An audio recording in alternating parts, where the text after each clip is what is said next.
All right, let's talk about something that can ruin your day, maybe even your week. It's that feeling of pure panic when the AC dies in a heat wave, or the furnace cuts out when it's freezing. It feels like a total crisis, right? Well, what if I told you it doesn't have to be like that? In this explainer, we're going to pull back the curtain on the whole HVAC breakdown and repair process, giving you a pro's playbook to turn that panic into a solid plan. Just picture this. It's the hottest day of the year. The air inside suddenly gets still. The number on the thermostat starts to creep up and you get that sinking feeling. You're in for it. This right here, this is where our story starts. And it's not just about a broken machine. It's about understanding why it decided to quit in the first place. So, let's start with stage one, the crisis itself. It turns out where you live plays a massive role in the health and lifespan of your heating and cooling system. I mean, your local environment is basically putting your HVAC unit through a stress test day in and day out. Get a load of this number, 15 to 20 degrees. In places like Santee, California, which we're using as our example here, that's how much hotter it can get just a few miles inland from the coast. That is a huge difference. It means the air conditioners there are running under extreme pressure all day for months. And it's not just one thing. It's a whole gang of troublemakers. You've got that relentless, long-lasting summer heat just wearing down all the parts. Then you've got dust and dirt getting sucked in, clogging up the filters and making the whole thing struggle to breathe. And to top it all off, a lot of older homes have leaky ducts, which is just like trying to fill a bucket with a hole in it. It's a triple threat. Okay, so your system's been fighting this battle for years. What happens when it finally gives up? Well, that brings us to phase two, the diagnosis. When a system goes down under all that stress, what are the most common culprits? Let's do a little detective work and look at the usual suspects. First up on our list is the capacitor. You can think of this little part as the spark plug for the big motors in your system. In that extreme heat we were just talking about, it literally bakes these things until they just give up. Now, here's the good news. This is one of the most common problems, and it's usually a pretty quick and, thankfully, less expensive fix. Next up, refrigerant loss.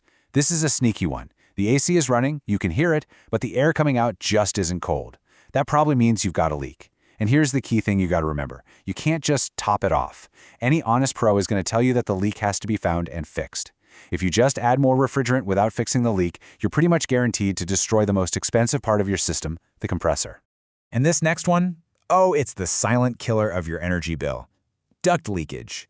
We're talking about holes, gaps, and separations in those big tubes running through your attic or crawl space. Your AC unit could be working its heart out, but a huge chunk of that wonderful cold air is just dumping into your attic instead of your living room. Just look at that number. Let it sink in. 20 to 30%. That means in a lot of homes, nearly a third of the air you paid good money to cool is just gone. It never even makes it to you. That's a staggering waste of energy and money, and it forces your system to run way harder and longer than it should, which just wears it out faster. All right, your system is broken. You kind of know what might be wrong. Now what? This is maybe the most crucial step, getting the right person to help you. We need to talk about how to find a reliable contractor who is there to solve your problem, not just sell you a whole new system you might not need. So here's your cheat sheet, what you're really looking for in a pro. You want someone who gets that it's an emergency, someone who's focused on an honest diagnosis first. Remember that capacitor fix we talked about? You want a pro who suggests that, not one who immediately jumps to selling you a $5,000 system. And look for local guys, they know the area and can get there faster. And this is critical. Make sure they're properly licensed. Unlicensed work can completely void your system's warranty. So the tech is on the way. What happens now? Let's take the mystery and the anxiety out of the actual service call. When you know what a professional process is supposed to look like, it's a lot less stressful. There should be a clear, predictable flow with absolutely no surprises. A really good service call breaks down into these three simple steps. First, when you call, they clearly understand the problem and give you a real arrival window. Second, once they're there, they do a thorough diagnosis to find the real problem, and then they give you a written estimate that you have to approve before they pick up a single tool. And third, after the repair, they don't just pack up and leave. They test the system and show you that it's working right. So, if we boil all that down, these are the non-negotiables. This is the gold standard. You talk to a human being, you get a call when they're on the way, you approve the cost before the work starts so there are no scary surprises on the bill, and you see proof that the problem is actually solved. That's the mark of a true professional. And that brings us to the big one. The question that hangs over every homeowner with an older system. It's often the most expensive question you'll face. Is it time to patch this thing up again, or is it finally time to bite the bullet and replace it?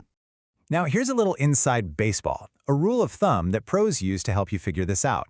It's called the $5,000 rule. It's not a law, but it is a fantastic guideline for making a smart financial decision instead of an emotional one when you're sweating in your living room. It sounds kind of mathy, but it's super simple. You just take the age of your system in years and multiply it by the cost of the repair. If that number is more than $5,000, the rules suggest it's probably time to start thinking about a replacement. For example, say your unit is 12 years old and needs a $450 repair. Well, 12 times 450 is $5,400. That's over the line, so it might be smarter to put that repair money towards a new, more efficient system. And that age number is really important, right? So what's a typical lifespan anyway? Well, a standard air conditioner usually lasts about 15 to 20 years. But remember, if you're in a really hot climate, you're probably on the lower end of that. A heat pump, which does both heating and cooling, has a slightly shorter lifespan. Just knowing where your system is in its life cycle gives you a huge advantage. So after all this talk of breakdowns and big bills, what's the secret to avoiding this whole mess? It's pretty simple, actually. Proactive maintenance. Having your system serviced regularly can literally add years to its life. It can also improve its efficiency by up to 25%. And importantly, it keeps your warranty valid. It is the single best investment you can make in your home's comfort.